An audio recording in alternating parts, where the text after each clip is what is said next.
Voilà, la séance est ouverte. Bonjour et bienvenue. Issa et Marc, on va parler ensemble de comment débuter la bourse en ligne.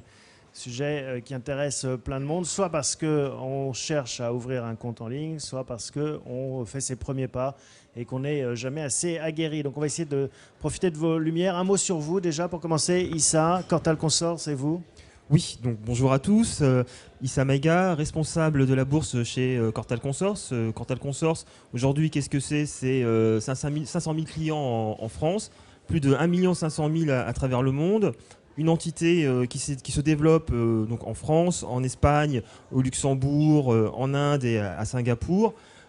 Donc c'est vraiment aujourd'hui, nous sommes les spécialistes de l'épargne et de la bourse en France. Filiale de BNP Paribas. Alors Marc, un mot sur NYSE Euronext et puis votre job chez NYSE. Alors, Marc Lefebvre, je suis directeur des activités de listing, c'est-à-dire de cotation de sociétés en bourse en Europe. Et NYSE Euronext, je crois que NYSE Euronext, tout le monde a bien en tête ce qu'est NYSE Euronext. C'est le premier opérateur boursier mondial, cross-atlantique, fort de plusieurs places dans le monde. Londres, Paris, Amsterdam, Bruxelles, Lisbonne, également évidemment toute la partie américaine. Donc c'est une force de frappe très conséquente avec une transaction sur 3 dans le monde qui passe sur nos plateformes. En fait, quand on ouvre un compte chez Cortal et qu'on achète ou vend des actions via Cortal, on fait ces échanges chez vous. C'est ça le principe de la bourse. Alors effectivement, la bourse qui représente une part importante des ordres, vous savez que depuis la mise en place de la directive MIF sur les marchés financiers, la concentration n'est plus totale sur les bourses, mais c'est un autre sujet. D'accord. Vous ne travaillez pas forcément en exclusivité l'un avec l'autre. Oui. Un mot donc sur le sujet qui nous intéresse, débuter en ligne.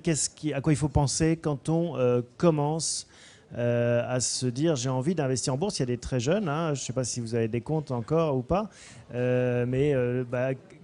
quel conseil vous leur donneriez à ces jeunes qui n'ont pas forcément de compte en ligne encore? Alors, déjà, de base, je pense qu'on peut déjà éliminer un problème parce que bon, nous sommes en 2011, nous ne sommes plus en 2000. L'équipement en termes d'ordinateur, ce n'est plus un problème. Ce qu'il faut regarder dans un premier temps, c'est pourquoi est-ce qu'on décide d'intervenir en bourse? Quel est son objectif en termes d'investisseurs? Aujourd'hui, investir en bourse, qu'est-ce que c'est? On a la possibilité effectivement de pouvoir passer des ordres via Internet, via des intermédiaires. Aujourd'hui, je rencontre des clients, de nouveaux clients qui souhaitent être complètement autonomes ou allier cette autonomie avec un accompagnement, avec un conseiller. Donc aujourd'hui, déjà, bien définir le cadre dans lequel on souhaite intervenir. Ensuite, évidemment, d'abord, s'initier. S'initier, qu'est-ce que c'est? Ça passe par aussi l'apprentissage, la documentation. Se documenter. Où est-ce qu'on trouve de l'information, de l'initiation? Il y a plusieurs sites, blogs, mais moi je vous dirais bien entendu que sur notre site Cortal Consors, nous avons énormément d'informations, énormément également de guides. Il faut être client déjà pour avoir accès à cette information? Non, absolument pas. Vous pouvez y accéder librement dans un premier temps, ou sinon créer un compte membre. Créer un compte membre, donc là on vient vraiment au sujet principal, c'est-à-dire que créer un compte membre, déjà vous donne un premier goût de la bourse.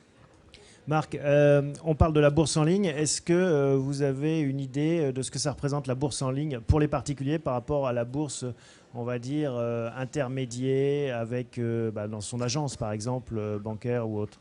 Alors en fait, ce qu'on peut dire dans les grandes masses, c'est que l'actionnariat individuel, donc ce qu'on appelle le retail, représente entre 10 et 15% des ordres. En volume, c'est un peu moins puisque les ordres sont moins importants que des ordres institutionnels. Et sur cette partie, la part effectivement des brokers en ligne est importante.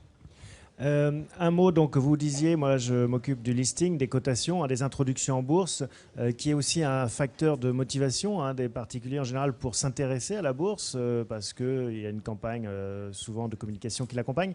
La période est moins propice, c'est le moins qu'on puisse dire. Alors la période est difficile, effectivement, avec la forte volatilité des marchés. Cela dit, on a vu le marché se réouvrir justement sur les PME et entreprises de taille intermédiaire en 2010 et ça a continué effectivement en début 2011. Il est important que vous, en tant qu'investisseur individuel, participiez à ces opérations. C'est ce qu'on appelle ces IPO, ces levées en bourse. Aujourd'hui, vous représentez un pourcentage non négligeable puisque près de 30% des ordres de souscription sur une IPO sont faits par les actionnaires individuels. Ça, c'est quelque chose que vous mettez en avant, vous, par exemple, chez Cortal, les introductions. Oui. Comment est-ce qu'on fait pour, justement, quand il y a une introduction, pour les prochaines, on espère qu'elles reviendront bientôt, Oui. comment est-ce qu'on fait, en passant par son broker, pour souscrire? Eh bien, il y a deux modes. Il y a le premier mode via Internet, parce que nous proposons la possibilité de... en tout cas, nous allons bientôt proposer la possibilité à nos clients bien de participer à des introductions. Et dans un deuxième temps, eh bien, c'est la relation téléphonique avec un conseiller. Nous avons une certaine réserve, c'est-à-dire que nous ne donnons pas de conseils sur une introduction. Nous ne donnons pas de conseils. En revanche, on peut vous informer sur toutes les modalités de l'introduction. Alors, il y a autant de brokers que de profils. C'est un peu comme dans la téléphonie. Il y a différents types de forfaits en fonction de son mode de consommation. Qu'est-ce qu'il faut regarder? Et vous, pour parler de vous, parce que vous allez dire que finalement, vous êtes une offre assez complète, mais c'est quoi le profil pour venir chez Cortal? Alors, on s'adresse à tout type d'investisseurs. Au niveau de la bourse, eh bien, si vous passez des ordres de moins de 500 €, c'est-à-dire ce que nous appelons des petits ordres, moins de 500 €. Si vous passez des ordres supérieurs à 3000 € ou avec une fréquence beaucoup plus importante, eh bien, nous proposons une palette de tarification très très variée. Je m'explique. Nous avons ce que nous appelons les heavy traders, donc les gros traders, les traders actifs. Et pour ces traders, eh bien, pour ces investisseurs donc, actifs, nous proposons une tarification qui vous permet eh bien, de ne pas avoir le poids des frais. De l'autre côté, nous avons une tarification pour les petits ordres, qui permet eh bien, à l'investisseur qui d'abord eh bien, veut faire ses armes, d'investir sans être pénalisé par les frais. Parce que ce qui est très important, et c'est ce que je vois, c'est ce que je ressens, et lorsque je discute avec certains investisseurs, c'est cet oubli des frais. Parce qu'évidemment, aller sur le marché pour acheter 4 titres BNP ou 4 titres Société Générale et qu'on n'a pas en tête les frais, et bien du coup, pour la revente, ça devient un peu plus compliqué. Marc, on a vu le besoin de s'informer, de sélectionner son broker. À quoi il faut penser d'autre quand on veut débuter, quand on s'intéresse à la bourse en ligne?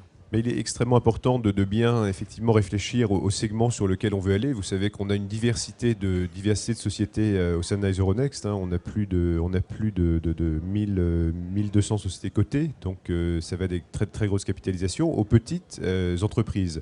Il est très important de comprendre que la bourse, c'est également, vous avez vous en tant qu'investisseur en bourse un vrai rôle au sein de l'économie réelle, donc de financement de l'économie réelle, car quand vous investissez dans une PME, vous investissez en fait pour le développement de cette PME. Donc c'est très important de bien réfléchir effectivement au segment que l'on souhaite privilégier. Issa, vous vouliez ajouter quelque chose? Oui, en termes d'investissement, c'est vrai. Ce que disait Marc, c'est ce que je disais aussi en préambule, c'est savoir pourquoi est-ce qu'on veut entrer sur le marché. D'un autre côté, ce qu'il faut bien avoir en tête, c'est qu'en termes d'investissement, eh bien, il y a des adages, il y a des maximes. Au début, lorsque moi j'ai commencé sur la bourse, donc c'était en 2000, je suis arrivé en avril 2000, et avril 2000, pour ceux qui s'en rappellent, eh bien, c'est le premier crack boursier du Nasdaq. On ne pouvait pas louper lorsqu'on allumait notre téléviseur sur France 2 ou sur TF1. Chaque fois, c'était nouveau record sur le Nasdaq, nouveau record sur le Nasdaq. Eh bien, moi, lorsque je suis arrivé, on m'a dit, écoute Issa, il y a quelques paroles, quelques maximes qu'il faut avoir en tête. Première, c'est la patience du guépard. Statistiquement, ceux qui investissent en bourse, ceux qui font ce qu'on appelle du scalping, qui sont des heavy traders, qui achètent, qui revendent, qui sont très très actifs en bourse, statistiquement, ce ne sont pas ces gens-là qui gagnent. Statistiquement, ce sont ceux qui sont patients et qui sont patients et donc qui sont opportunistes. Autre chose, nous avons des cours actuels qui sont très inférieurs à ce qu'ils étaient il y a quelques mois. Eh bien, qu'est-ce que cela implique? Eh bien, tout simplement, on le connaît tous, on achète au son du canon et on vend au son du violon. Moi, je rajouterais tout simplement la fameuse maxime, eh bien, les arbres ne montent pas jusqu'au ciel et les racines ne descendent pas jusqu'en enfer. Ça veut dire quoi? Ça veut dire qu'aujourd'hui, il y a des opportunités à saisir et que si un investisseur décide d'entrer sur le marché, qu'il achète à 2800 ou à 2900 points, tout dépend de son objectif. Si l'investisseur a un objectif à 2 mois, 3 mois ou 4 mois, ou à 1 an, et qu'il n'a pas d'objectif immédiat, qu'on achète à 3000 points ou à 3100, il n'y a pas de problématique spécifique. Les racines ne descendent pas jusqu'en enfer. Je ne la connaissais pas celle-là. Écoutez, on va rester sur cette phrase de conclusion pour ce qui est de mes questions. Et maintenant, je vous proposais de prendre la parole pour poser vos questions. C'est l'occasion.